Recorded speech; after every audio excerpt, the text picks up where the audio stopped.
আমি আপনাকে 40 সেকেন্ড পূর্বের কথা বলছি। সে সময় হয়তো কেউ এটা চিন্তা করেছিল, ভবিষ্যতে কি করব, আমার ভবিষ্যৎ কি হবে, আমার স্বপ্ন এটা হবে সেটা হবে।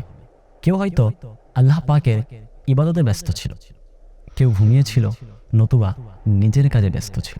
আল্লাহর পানা, হয়তো কেউ গুনাহের কাজেও লিপ্ত ছিল। তবে 40 সেকেন্ড পর কি ঘটল?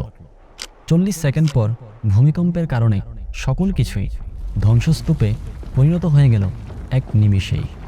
সব কিছুই মাটিতে মিশে যায়।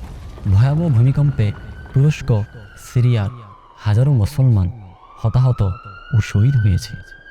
সর্বশেষ রিপোর্ট অনুযায়ী কমবেশ 35,000-এরও অধিক মানুষ মারা গেছে। এই ভূমিকম্পের পূর্বে কত মানুষের কত ধরনের স্বপ্ন ছিল, কোথায় গেল সেসব স্বপ্ন?